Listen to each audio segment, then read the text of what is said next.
கொண்டாட்டம்னா college life, no கொண்டாட்டம் no hype. Welcome to இளம் தென்றல். வீசும் காலம் இளந்தென்றல், வீசும் காலம் இளந்தென்றல்.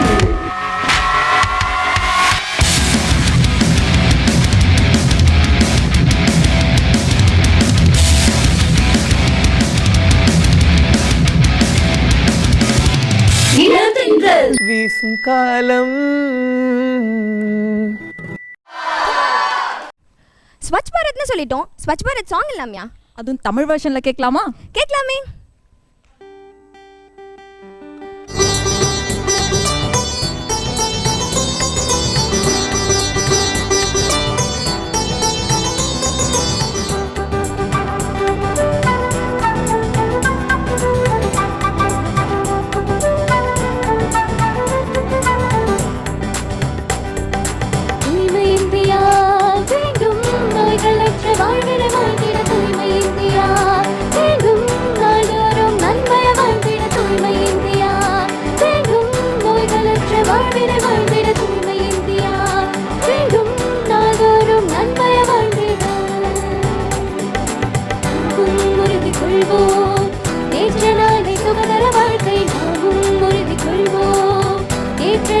சுகதர வாழ்க்கை வீடு எங்கும் சென்று தூய்மை சுடரை ஏந்தி செல்வோம். வீடு எங்கும் சென்று தூய்மை சுடரை ஏந்தி செல்வோம். தூய்மை இந்தியா வேண்டும், நோய்களற்ற வாழ்விட வாழ்ந்திட தூய்மை இந்தியா வேண்டும். நாள்தோறும் நன்மைய வாழ்ந்திட தூய்மை இந்தியா வேண்டும். நோய்களற்ற வாழ்விட வாழ்ந்திட தூய்மை இந்தியா வேண்டும். நாள்தோறும் நன்மைய வாழ்ந்திட.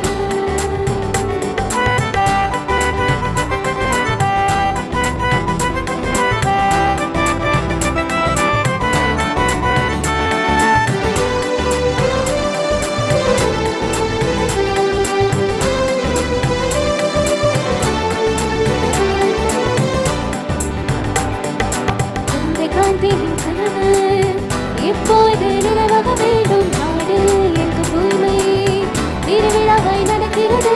தந்தை காந்தியின் கனவு எப்போது நினைவாக வேண்டும் நாடு எங்கு தூய்மை திருவிழாவாய் நடக்கிறது.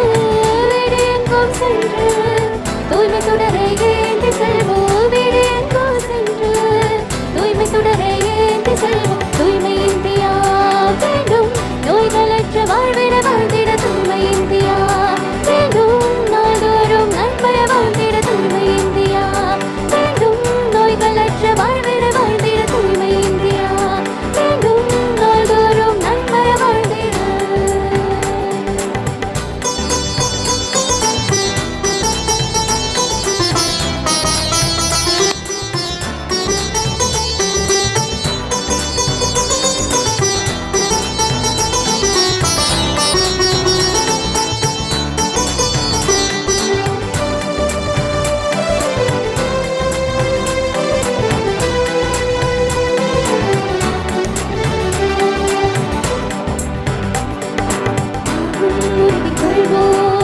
நேற்று நாளை சுகதர வாழ்க்கை தந்தை காந்தியின் கனவு இப்போது நினைவாக வேண்டும். நாமும் உறுதி கொள்வோம். நேற்று நாளை சுகதர வாழ்க்கை தந்தை காந்தியின் கனவு இப்போது நினைவாக வேண்டும். வீடு எங்கும் சென்று தூய்மை சுடரை ஏந்தி செல்வோம். வீடு எங்கும் சென்று தூய்மை சுடரை ஏந்தி செல்வோம். தூய்மை இந்தியா வேண்டும், நோய்களற்ற வாழ்விட வாழ்ந்திட தூய்மை இந்தியா வேண்டும். நாள்தோறும் நன்மைய வாழ்ந்திட தூய்மை இந்தியா வேண்டும். நோய்களற்ற வாழ்விட வாழ்ந்திட தூய்மை இந்தியா வேண்டும். நாள்தோறும் நன்மைய வாழ்ந்திட.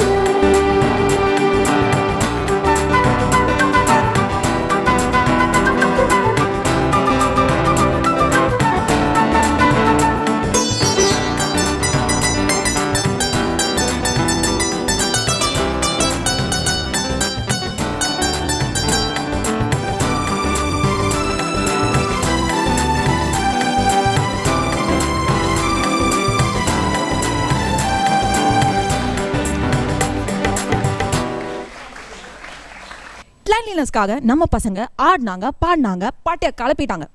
கம்யூனிட்டி லெவல்ல ஃபீல்ட்ல இறங்கி க்ளீன் பண்ணாங்க. பார்க்கலாமா? பார்க்கலாமே. स्वच्छ भारत का इरादा कर लिया हमने, देश से अपने ये वादा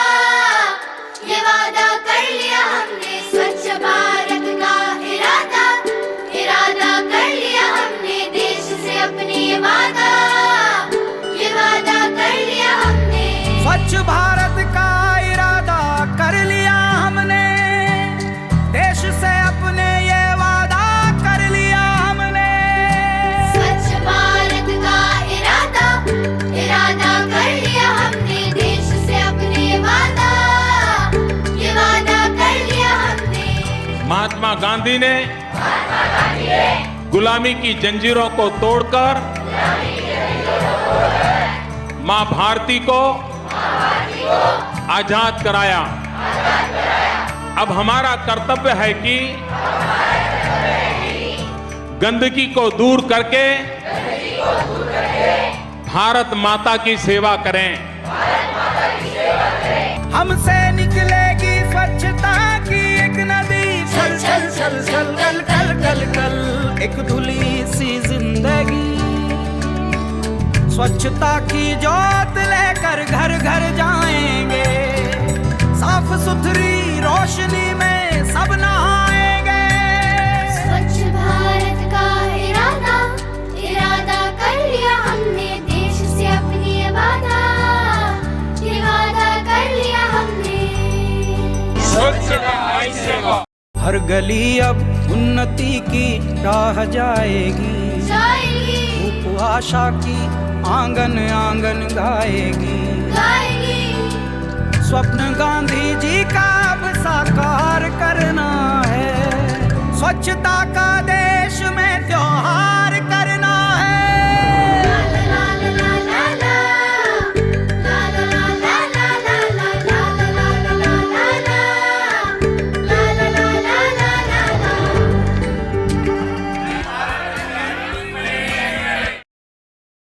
இந்த செட்டை பார்க்கும்போது உங்களுக்கு என்ன ஞாபகம் வருது?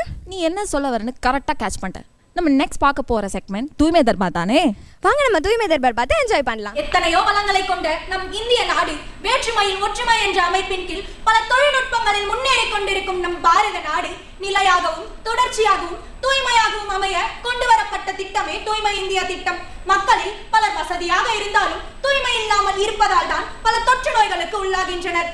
எனவே பொது இடங்களில் புகைப்பிடித்தல், கண்ட இடங்களில் குப்பைகளை கொட்டுதல், கண்ட இடங்களில் சிலை துப்புதல், கழிவுகளை கழித்தல் போன்ற விரும்பத்தகாத செயல்களை செய்வதால் தான் மக்கள் நோய் கிருமிகளுக்கு உள்ளாகி பாதிப்படைகின்றனர். மரத்தை வெட்டினோம், புவியை வெப்பமாக்கினோம், நெகிழியை புதைத்தோம், மண்ணின் வளமையை குறைத்தோம், ஓசோனில் ஓட்டையிட்டும் ஓயவில்லை மண்ணில் உள்ள மாசோட்டம். ஆகையால் தேசத்தந்தை மகாத்மா காந்தியின் திட்டமான தூய்மை இந்தியா என்பதை முதன்மை நோக்கமாக கொண்டு தூய்மை பாரதம் என்னும் செயல் திட்டத்தை நம் பாரத பிரதமர் நாடு முழுவதும் தொடங்கி வைத்தார். சாலையோரங்களை கழிப்பிடமாக்குவதும் கண்ட இடங்களில் எச்சில் உமிழ்வதும் நம் சுற்றுப்புற தூய்மையை கெடுக்கின்ற ஒரு செயலாக இன்றும் விளங்கி வருகிறது. டெங்கு, காலரா, சிக்கன்குனியா மற்றும் புற தோல் நோய்கள் பரவி மக்கள் அவதிப்படுகிறார்கள். ஆகவே ஒரு நல்ல செயலை தொடங்க எப்போதும் தயாராக இருக்கும் நம் இளைஞர்களின் துணையோடு ஒரு மாபெரும் தேசிய தூய்மை திட்டத்தை நாமும் மேற்கொண்டு நம் இந்தியா தூய்மையை உருவாக்கி காப்போம். தூய்மை, பொறுமை, விடாமுயற்சி இவற்றுடன் அன்பும் சேர்ந்து விட்டால் இந்த உலகமே சொர்க்கமாகிவிடும் என்று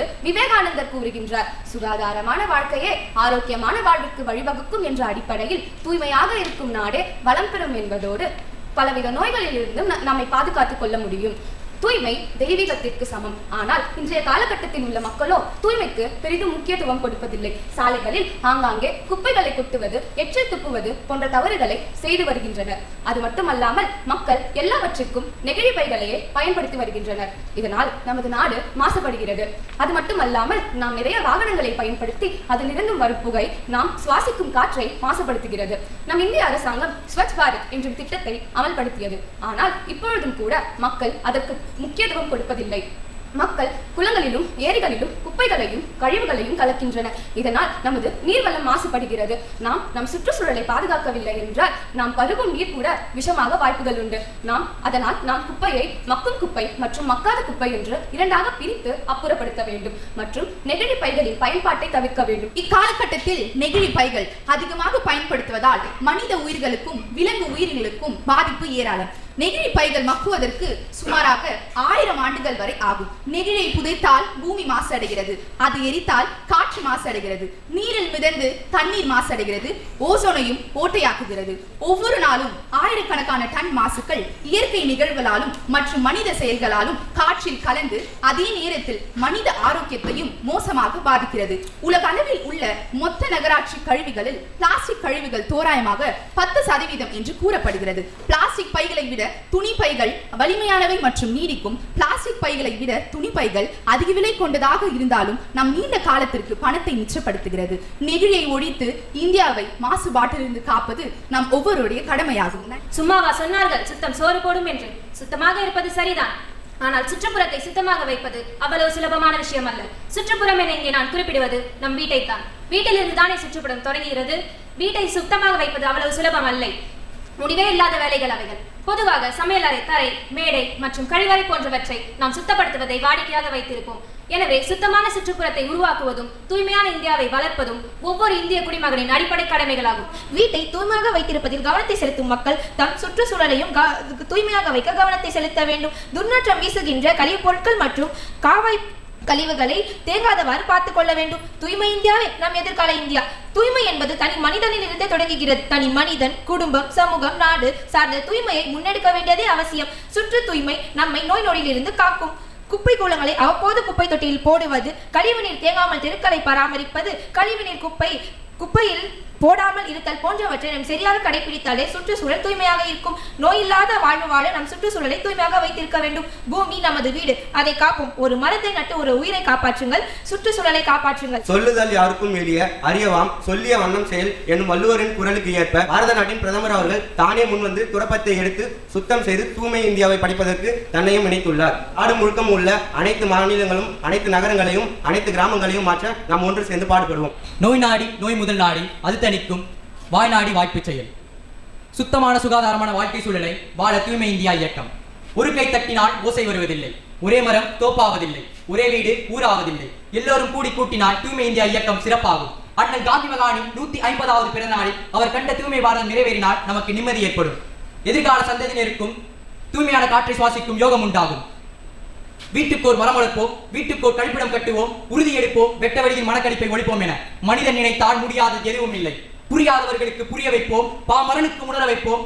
கண்ட இடங்களில் எச்சித்து போவது நம்மீது நாமே எச்சித்து போவதற்கு சமம். அகம் சுத்தமானால் புறம் சுத்தமாகும், புறம் சுத்தமானால் சிந்தனைகள் சுத்தமாகும், சிந்தனைகள் சுத்தமானால் நம் செயல்கள் சுத்தமாகும், செயல்கள் சுத்தமானால் நம் நாடு வல்லரசாகும். சிந்தித்து செயல்படுவோம். நாளைய பாரதம் நம் கையில் தூய்மையான பாரதமாக. நம் பாரதத்தின் தூய்மை காக்க அனைவரும் குப்பைகளை அகற்றி காட்டு, சுற்றுச்சூழலை பேணி காத்து, தூய்மை இந்தியா திட்டத்தை அனைவரிடமும் வலியுறுத்தி காட்டு, அனைவரிடமும் எனது இந்தியா தூய்மையானது என சொல்லி சொல்லி சுட்டி காட்டு. இந்த வாய்ப்பை பயன்படுத்தி நாம் இந்தியர் என்பதை இவ்வுலகிற்கு நிரூபித்து காட்டு. டான்ஸ் பார்த்தாச்சு, தர்பார் பார்த்தாச்சு, ஸ்வச் பாரத் சாங்கும் பார்த்தாச்சு. அடுத்து என்னது? டிராமா தான். கிளென்லினஸோட இம்பார்ட்டன்ஸை டிராமா மூலமா சொல்றதுக்காக நம்ம ஸ்டூடெண்ட்ஸ் அழகா ரெடி ஆயிட்டு வந்திருக்காங்க. வாங்க பார்க்கலாம்.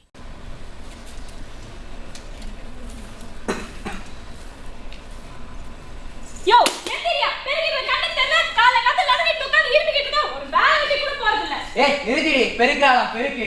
4 நாளா அந்த புள்ள இருமிட்டு உட்கார்ந்திருக்கா, அவளை பார்க்கறது வசதி இல்ல. என்ன கேள்வி கேட்டு உட்கார்ந்திருக்கே நீ? நானே பாத்துக்கல, அந்த புள்ள ஒரு வாரமா நானே கசாயம் வச்சு குடிச்சிட்டு இருக்கேன். ஐயோ கசாயம் கொல்ல, அந்த கசாயம் தான் நீ ஆக்க வேண்டி பண்ணி விட்ட.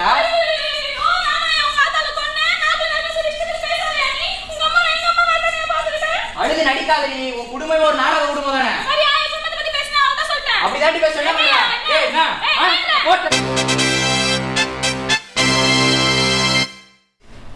கிளி ஜோசியம் பாக்குறது, கிளி ஜோசியம் ஜோசியக்காரரு என்னம்மா என் பொண்ணு ஜோசியம் பார்க்கணும். அட சொல்லுங்கம்மா. மாமா யோ வாயா. யாருக்குமா ஜோசியம் பார்க்கணும்? என் மக தங்கராணிக்கு தான். பஞ்சு வரணும், எடுக்க வேணும், எடுத்து சொல்ல வேணும், உள்ளதொரு செய்திய உள்ளபடி சொல்ல வேணும், நல்லதொரு செய்திய நல்லபடி சொல்ல வேணும். தங்கராணின்ற ஒரு பேருக்கு நல்ல சீட்டை எடுத்து போடுமா. பழனிமலை முருகன், அந்த பழனிமலை முருகனே வந்திருக்காரு. தொட்டுக்கு முட்டுக்கோங்கம்மா. பட்டி பெருகுது, பால் பானை பொங்குதுமா. இருக்குமா, பட்டி பெருகுதான், பால் பானை பொங்குதான். அங்க இருமல் தான் பொங்கிட்டு இருக்கு. என்னது? என்னம்மா இந்த சோலை எடுத்து போடு. 7 3 10 அதான் இப்படி நடந்திருக்கு. உங்க வீட்ல செய்வின கோளாறு இருக்கு, காத்து கருப்பு இருக்கு, ஏவல் இருக்கு. யாரோ உங்க வீட்டுக்கு சூனியம் வச்சிருக்காங்கம்மா. நான் நினைச்சேன் நீ எதிர் வீட்டுக்காரி தான் சூனியம் வச்சிருக்கான்னு. எங்க இந்த மனுஷன் சொன்னா கேட்டாதானே? எதுக்கு எடுத்தாலும் என்னையே குத்த சொல்லிக்கிட்டு இருக்கான். ஏய் நிறுத்திடி, எப்பா பாரு கத்திக்கிட்டு. ஜோசியக்காரம்மா இதுக்கு ஏதாவது பரிகாரம் இருந்தா சொல்றது. வர ஆவணி மாசம் குடும்பத்தோட எல்லாரும் அந்த பழனிமலை முருகன் கோவிலுக்கு மொட்டைய போட்டுட்டு காவடி செலுத்திட்டு வந்தீங்கன்னா எல்லாம் சரியாயிடும். ஐயா மொட்டை தானே போட்டுருவோம். வேற யாருக்காவது பாக்கணுமாமா? அவ்வளவுதாங்கம்மா. இந்தாங்கம்மா.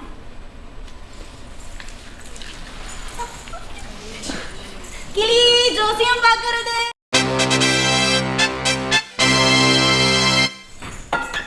அம்மா எப்ப பார்த்தாலும் தின்ன வேண்டியதே போக வேண்டியது. எனக்கு நான் வாசி பார்ப்பேன். போய் சொல்ல.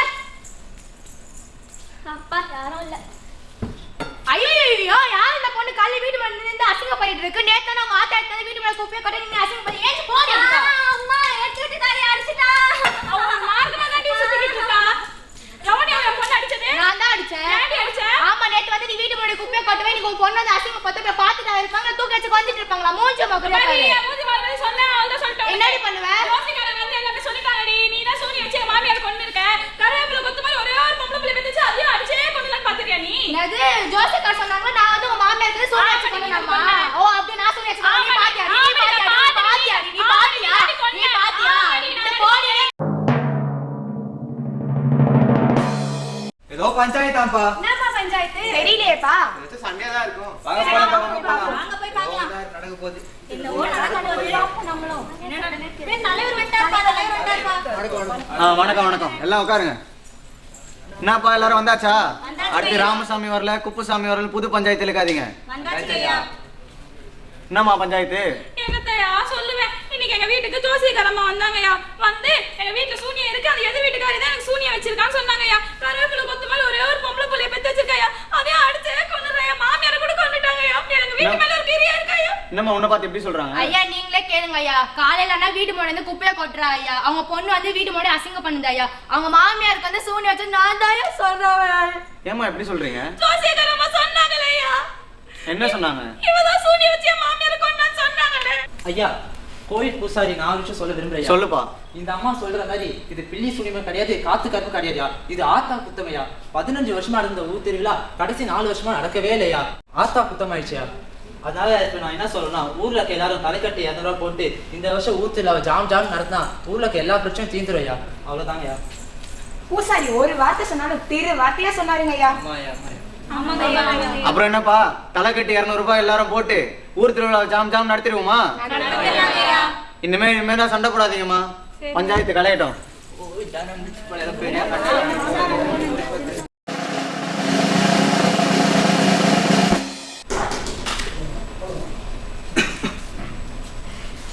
நான் ஒரு டீ போடணும். இருப்பாக்கிறேன்.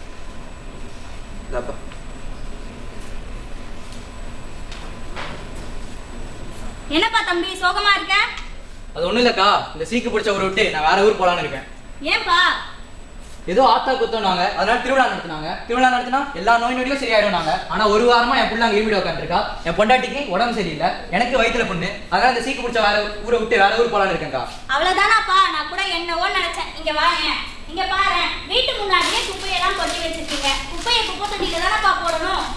மக்கும் குப்பை தனியா, மக்காத குப்பை தனியாட்டு பிரிச்சு போடணும்ப்பா. இங்க பாரு, வீட்டு பக்கத்திலே தண்ணி தேங்கி நிக்குது. தண்ணி இருந்தா கொசுலாம் வரதானப்பா செய்யும். கொசு வந்தா டெங்கு, மலேரியா, காய்ச்சல்னு பலவிதமான நோய்கள் வரதானப்பா செய்யும். பசங்கள்லாம் பாரு மண்ணில் விளையாடிட்டு அப்படியே வந்து சாப்பிடுறாங்க. அப்படியே சாப்பிட்டா கிருமிலாம் உள்ள போக தானப்பா செய்யும். தப்ப நம்ம மேல வச்சுக்கிட்டு ஆத்தா குத்தோன்னு சொன்னா சரியாப்பா? என் மன்னிச்சிருக்கா, என் கண்ணை நீ திறந்துட்ட. நானே முன்னின்னு என் ஊரையும் என்னோட குடும்பத்தையும் தூய்மையா வச்சுப்பேன்க்கா. சுத்தமாயிருக்க கத்துக்கணும், நாம சுற்றுப்புறத்தையும் பார்த்துக்கணும். சுத்தமாயிருக்க கத்துக்கணும், நம்ம சுற்றுப்புறத்தையும் பார்த்துக்கணும். நோய் நொடி இல்லா வாழ்க்கை வாழ சுற்றுப்புறத்தையும் பார்த்துக்கணும். நோய் நொடி இல்லா வாழ்க்கை வாழ சுற்றுப்புறத்தையும் பார்த்துக்கணும். மக்கும் குப்பை மக்கா குப்பை பிரித்து தானே கொட்டிடுவோம். மக்கும் குப்பை மக்கா குப்பை பிரித்து தானே கொட்டிடணும். நான் திருந்திட்டேன். இனிமே மக்கும் குப்பை மக்காத குப்பைன்னு பிரிச்சு தான் குப்பை தொட்டியில போடுவேன். நானும் தீர்ந்துட்டேன். கழிவறை பயன்படுத்துவேன், பொது இடத்தை பயன்படுத்த மாட்டேன். நன்றி. சுத்த சுகம் தரும். So cleanliness is equal to godliness. இளந்தென்றல் வீசும் காலம் இளந்தென்றல்